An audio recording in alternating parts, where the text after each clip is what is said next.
Hi friends, இன்றைக்கி வந்து டே vlog தான் உங்ககிட்ட ஷேர் பண்ணியிருக்கேன்.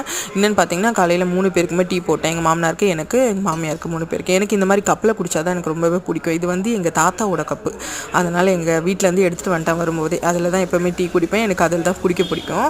ஒரு பக்கம் நேற்றே பாத்திரம் கழுவி வச்சுருந்தேன். இன்றைக்கி என்ன பிரேக்ஃபாஸ்ட்டுன்னு பார்த்தீங்கன்னா, சேமியா தான் செஞ்சுருந்தேன். சேமியா உப்புமா செஞ்சுட்டு ஒரு பக்கம் போயிட்டு பூஜைக்கு ரெடி பண்ணலாமே. இன்றைக்கி வெள்ளிக்கிழமை இல்லையா, வீடெல்லாம் நேற்றே தொடச்சி வச்சுருந்தோம். வெள்ளிக்கிழமை அதுவும் தொடக்கூடாது இல்லையா, நேற்றே தொடச்சி சாமி கும்பிட்டதுனால இன்றைக்கி பெருக்கிட்டு சும்மா பூஜை ரூம் வரைக்கும் தனியாக இருக்கும், பூஜை ரூம் அதை வரைக்கும் தொடச்சிட்டு சாமி கும்பலான்னு ரெடி பண்ணலான்னு ஆரம்பிச்சிட்டேன்.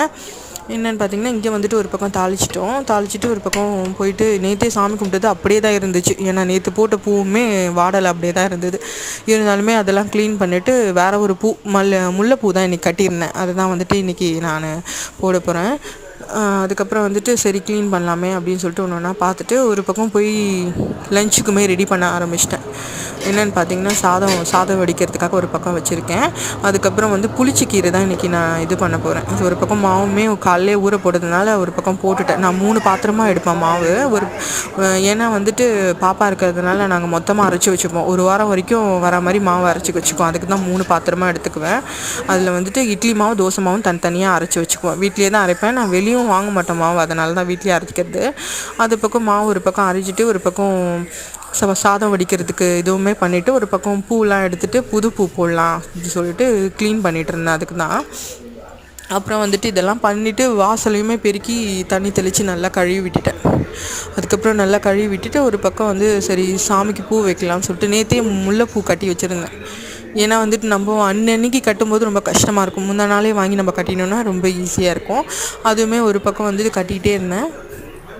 ஒரு பக்கம் முல்லைப்பூக்குமே இது பண்ணிவிட்டு பச்சை கற்பூரம் தண்ணி மாற்றிட்டு தண்ணியில் வந்துட்டு இன்றைக்கி பூ வந்து சாமிக்கு மட்டும் தான் போட்டிருந்தேன். இதில் போடலை, பாத்திரத்தில் வச்சு இது பண்ணுறதுக்காக போடலை. அதுக்காக பச்சை கற்பூரம் மட்டும் தண்ணியில் போட்டிருந்தேன்.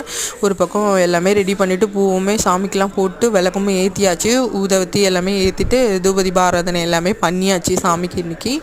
அதே மாதிரி வெளிய வாசல்லையுமே வந்துட்டு எல்லாமே பண்ணிட்டேன். கோலம்லாம் போட்டுட்டு அதுக்கப்புறம் என்னமோ பண்ணிட்டேன். அதே மாதிரி சாதமும் வடித்தாச்சு. கீரை நான் புளிச்சக்கீரை சொல்லியிருந்தாலே அதேமே நல்லா கடைஞ்சிட்டேன்.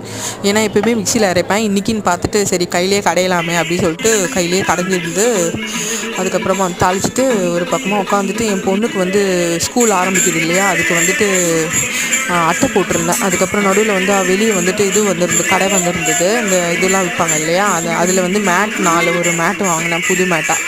ஏன்னா பழைய மேட் ரொம்ப இதுவாக இருந்தது. அது வரைக்கும் முடிச்சுட்டு ஒரு பக்கமாக வந்து மாவுமே அரைச்சி முடிச்சுட்டு கல்லெல்லாம் கழுவி வச்சிட்டேங்க. இவ்வளோ தான். நான் வந்துட்டு ஒரு வேலைக்குமே ஒவ்வொரு நேரத்துக்கு செய்ய மாட்டேன். எல்லாமே ஒரே நேரத்தில் பண்ணுற மாதிரி அங்கே இங்கேன்னு இப்படி